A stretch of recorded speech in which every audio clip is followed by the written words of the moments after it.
Hello, and welcome to the Brutal Iron Gym podcast, where our goal is to cut through the BS and deliver the brutal truth about topics related to health and happiness. Today's podcast number 1924. The topic is Q&A, and the title is How to Stay Mobile and Strong as You Age. One of my clients is a personal trainer. Actually, over half of my clients are personal trainers, which I love because I know every time I help them, it's going to help their clients, so it's very rewarding.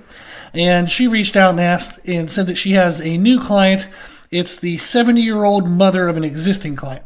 And she wrote the following. She said she wants to stay mobile and strong as she continues to age, but I've never worked with anyone of that age. What should I do?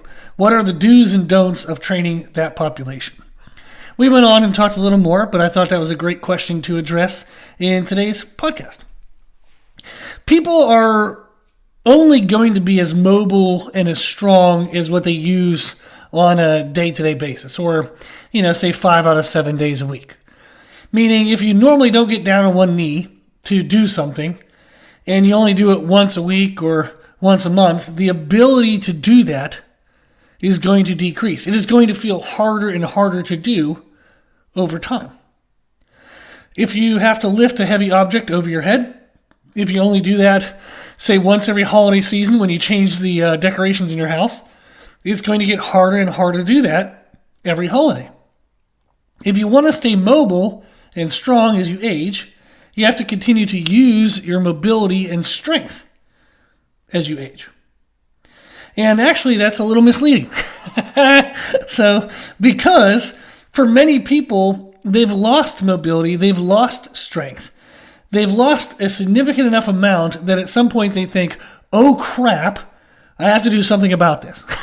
And that's usually when they reach out to a trainer. So it's not that they have to stay mobile and strong. They actually have to work to get some of it back. And for some people, they may have never been very mobile. They may have never been very strong. So they have to build it for the first time. Can you build muscle and strength in your 50s, 60s, 70s? Hell freaking yes. Absolutely yes.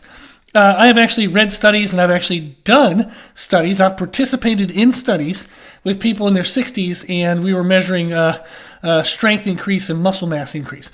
It 100% can be done. Literally. I have absolutely no doubt. I've done it a bajillion times with clients. I've been in the studies that have done that. So when I used to teach at the local university, I got to teach exercise physiology. I got to participate in different types of labs, and that was actually one of the labs we did. So I know firsthand in every way a person can know that, I guess other than being 50s, 60s, and 70s yet, I'm only 40, but I know that you can do it. So it's worth aiming for because it's absolutely possible. I actually use the same workouts, like the workout structure, as I would with my younger clients, as I do with my aging clients. I just modify exercise selection, and the total volume of the workout might be a smidge lower on average. But I don't do anything like different. And I know that might sound crazy. You might think, oh my gosh, he's going to make an older person try to squat 700 pounds. No, I wouldn't. I don't make all my younger clients squat 700 pounds, So what I mean by that is I always train my clients within what their body can do with safely and with proper technique. And then we do as much as their body can handle, like volume-wise. And then we focus on improving quality of nutrition, sleep, and stress management. And for older population, we definitely put a greater focus on hydration. As people age, they just forget to drink. They say they're not thirsty. It's typically related to lack of reduction of muscle tissue and reduction of general movement. They might also have some, kind of bathroom issues, and they don't want to have to urinate 1,000 times during the day, which is also related to usually they eat a lot less food, decrease in carbohydrates and sodium, therefore they're not storing the water, therefore they have to urinate more. There's a whole bunch of stuff that you have to deal with as you get older, but it can be corrected by staying active and eating properly. And then all of a sudden, a lot of those things kind of go away. So I think it's helpful to understand that it's not age that dictates what a person can do. It's the condition of their body. And it just so happens that as we age, the condition of our body tends to get worse. It's just like a machine, If you bought a brand new car and you started driving it off the lot, it's already gotten worse, and it just continues to get worse as you continue to use it. Yeah, so it's like, it's an inevitable aspect of life. Is as we use stuff, it starts to fall apart. Now, we can do our best to repair things, maintenance, all that stuff, and I encourage everyone to do that. I do it myself, but it's reasonable that if you take a population 20 years older than another population, they're probably going to have a little bit more conditions to work around and deal with. But I have younger clients who are, maybe they've had injuries, and they're coming back from a surgery, they're coming back from a major injury, so they have lowered abilities and lowered capacities of what they could do than some of my older clients. So that might only be for, a short period of time. As they get back into healthy habits and training, they progress faster, and, they can actually become better than they were before their injury, so they do eventually pass up the older population. But what I do with them while they're injured is the same as I would do with anybody else, which is the same as I would do with any aging client. And the reason why I want to make this point is just because someone is old doesn't mean they can't do really cool shit. People can do some really cool shit. And I would hate to take that ability away from someone just simply because as a trainer, I'm like, well, they're old, they can't do XYZ. Bullshit. Let them try it. Let them see what they can do. I have clients over 60s and 70s who can deadlift twice their body weight. But I have clients in their late teens and early 20s who can't. Just because the client is in their 60s or 70s, I've even trained 80-year-olds, I wouldn't want to treat them as if they're weak. And then I train them with, kind of submaximal, lower weight loads, lower capacity, stimulus, and then all of a sudden they become weak because I didn't challenge them to stay strong. You train the person to the edge of what their body can do safely. You push progressions per workout, per week, per month. You push the body to get better. You also give the body what it needs to get better. Proper calories, protein, hydration, sleep. Try to manage stress as best as you can so you can stay up with proper calories, protein, hydration, and sleep. It's the same thing as you would do with anyone. There is no difference, but if I have to say there's a difference, it's literally just you might make different exercise selections than you would for a younger population in general. But it doesn't, there's really no difference. So the reason why I feel kind of passionate about this is I can't stand when somebody comes to me and they're like, as you get older, things just fall apart. And I'm like, bullshit. I have people in their 30s who've whined and complained to me about, I got bad shoulders. As you get older, your shoulders get bad. Shut up. You're not even halfway through life. You are not old. You have weak shoulders probably because you trained like a jackass and you didn't take care of yourself. So stop training like a jackass, start taking care of yourself, and your shoulders are probably going to be a lot better. Grr. Get fired up. But the reason why is I don't want people to discredit how awesome they can be and what they can do simply because of a number. That's bullshit. If you're still alive, you still have the possibility to do amazing and fun and cool stuff. So if you're alive, freaking take advantage of it and do some cool stuff. Do not, relegate yourself to mediocrity when you don't have to. Okay. Got that out of my system. Now I can be calm. So this is for the trainer, and this is going to be for anybody else, as I'll talk you through the structure that I commonly use with aging population. We start the workout with movement preparation. I actually do the exact same thing with any age of any client I have. We focus on proper range of motion for the shoulders and the hips. We first have to start with non-loaded range of motion. Just can they at least get into positions? That would technically, you can kind of call that flexibility. Then we would want to get into the full range of motions with some type of loading, which at first might be, partial amounts of body weight. And then eventually we can get up to resistance, with bands or small weights. And then eventually you can use your whole body weight. But you first aim for, can you achieve full range of motion? That's flexibility. Then can I achieve full range of motion under some kind of weight load? That's mobility. Where you have flexibility plus strength in the range of motion, that's mobility. M-O-B because I say it kind of weirdly. Mobility. There we go. But that's the two of the three things we focus on is shoulders and hips. And the other one is core. Okay, and I don't mean just do a bunch of sit-ups. That's the last thing I mean. What I mean when I'm talking about core strength is the ability to brace and stabilize in a neutral hip position. Meaning, it's actually anti-rotation, anti-flexion, anti-extension. We want to be strong at preventing movement in the core. The reason why is we want to be able to pick up heavy things, carry heavy things, like maybe slip off of a step, trying to do something. Maybe we pick up a bag and the handle breaks. We have to be able to brace our core in a sudden moment in order to protect our spine. That bracing is anti-movement, anti-rotation, anti-extension, anti-flexion. You want to focus on core strength in anti-movement, especially with aging population.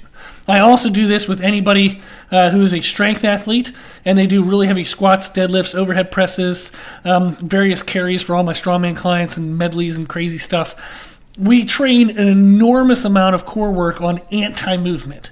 That is extremely healthy for the spine, and I think it's overlooked or misunderstood or just not even thought of by a lot of people when they think about training their core. Do not just do a bunch of crunches. That is absolutely not training your core. That is just kind of growing and strengthening your rectus abdominis, the six-pack muscle, but it doesn't do anything necessarily for your obliques. It doesn't do anything for the small muscles around the spine. It might not target your internal obliques, your transverse abdominis, which not really a great, kind of like not a super thick or strong muscle, but it's a muscle. We also want to strengthen our QL muscles, quadratus lumborum on the lower back. There's a lot of stuff. Psoas muscles. There's an enormous amount of muscles when you talk about the core. So when you're talking about training the midsection, training the core, whatever term you want to use, you want to think of anti-movement as your main type of stimulus. This is also excellent for athletes. So I just started writing some programming for youth athletes at a center, a new facility that one of my clients opened up. I'm going to be helping them with some programming, and I'm helping them with youth programming, actually also what they call Forever Fit, which is actually the 55 plus. So funny enough, this is actually a pretty good conversation because I'm going to be writing programs specific for that, for the elderly, for that training facility. But we do an enormous amount of anti-movement core work for athletes, for strength athletes, sport athletes, elderly, everybody. That's actually the number one way I train my core is anti-movement. It's extremely, extremely healthy, extremely helpful. So that's what we focus on with our movement prep. If you want to learn more about that, you can listen to podcast 1112. It's a training podcast titled The Best Warm-Up Routine. If the podcast player you're on doesn't go back to podcast 1112, you can go to our website, www.brutalirongym.com. There's a podcast player on the site. Underneath the podcast player are instructions on how to find older podcasts. Again, podcast 1112, training podcast titled The Best Warm-Up Routine. If you listen to that, I literally tell you how to set up this first part of the workout, step by step. The second part of the workout we go into is strength movements. I typically alternate upper body versus lower body because I'll usually train clients a minimum of twice a week, if not more. Now, whether that's in person or actually like online programming, they'll have at least 2 workouts per week. I try to get them to do more, but at least 2. And we'll do one day is focused on deadlift or squat, and we alternate sometimes per week, or we alternate per month every 4 weeks. So we might do a deadlift on week 1 and 3, squat variation, or like a lunge or a step-up variation, some kind of knee bend variation where the torso stays upright on weeks 2 and 4. Or we might do 4 weeks in a row of a deadlift and 4 weeks in a row of like a knee bend variation, which would be technically a squat variation. So I do a lot of box squats. So if you're like, as I'm older, you can't just squat. That hurts my knees, hurts my back, blah, blah, blah. Do box squats. Box squats are super freaking healthy, great exercise. But on your lower body day, you're going to alternate between deadlifts and squats. On the upper body day, you're going to alternate between overhead presses and back pulls. This can be a pull up, pull down kind of angle where you're going kind of in line with your body. So vertically in line with your body. or you can say parallel with your body, whatever terminology you want. There's fancy terms like transverse and like plane and frontal plane and all this stuff. But you can do it in a pull-up, pull-down motion, or you can do a row, which would be like the opposite movement of a chest press. So rather than pushing something away from your chest, you're pulling it towards your chest. So we're going to alternate upper body days on overhead presses and heavy back exercises, basically. We would typically do 3 to 5 sets of 3 to 5 reps. Super freaking easy. Basics, but the basics work. I would start at an RPE. Now, this is for trainers. An RPE, you would already know. So for anybody who's not a trainer, RPE stands for rate of perceived exertion. We've kind of modified the numbers that you would typically see in studies for weightlifting. We just use a scale of 1 to 10.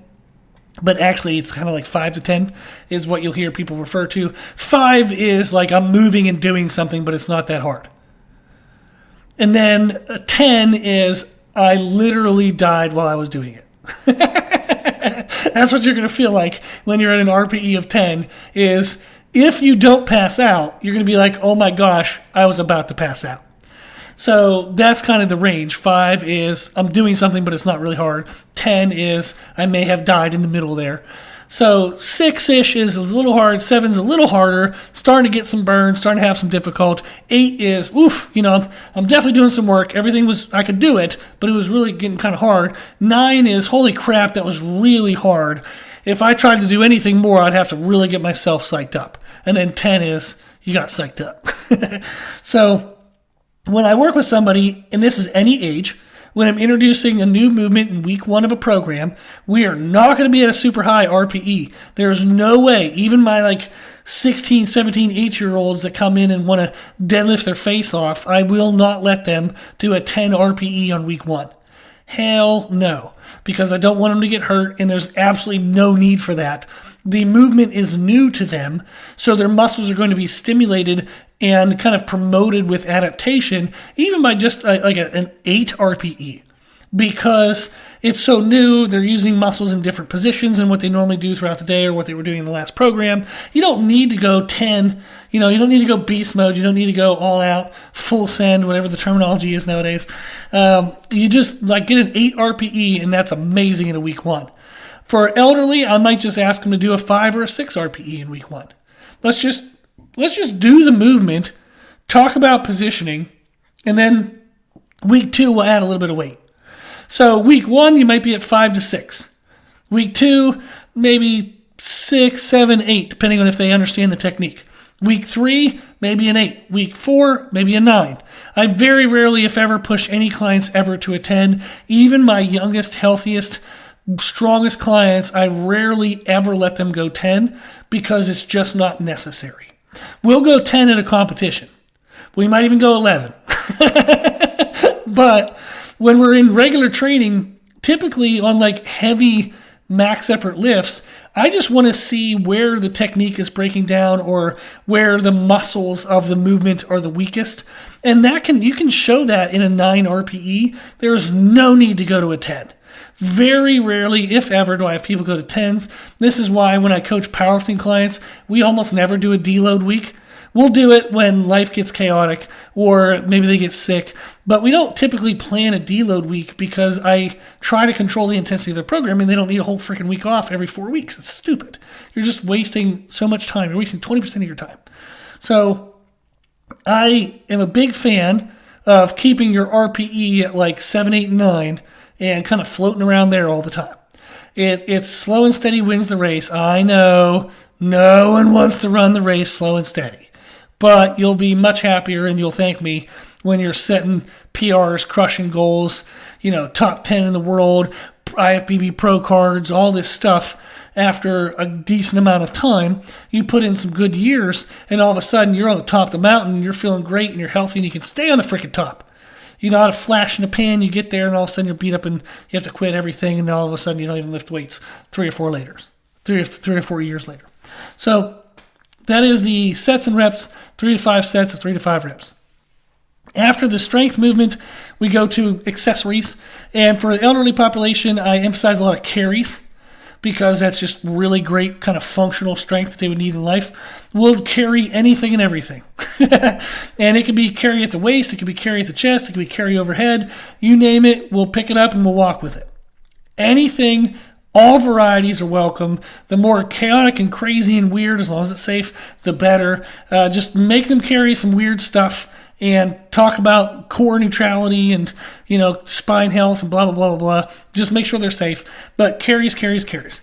And we typically aim for around 3-ish working sets of 10 to 30 seconds of time under tension, like challenge time. Then we do opposing muscle group volume.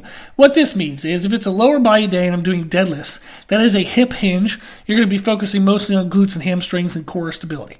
So in the accessories, I'm going to do knee stuff, step ups, lunges, maybe leg press, just something that works the opposing muscles of the lower body. If I'm an upper body day and I did my strength movement as an overhead press, then my opposing muscles are the back muscles. And I would do that in the last section of the workout. But that's it. And then for those, we do 3 sets of roughly somewhere between 8 to 20 reps. So that's the whole workout, is movement prep. You do shoulder and hip mobility, kind of open up range of motion, get strong in the range of motion. Core, you do anti-movement core work.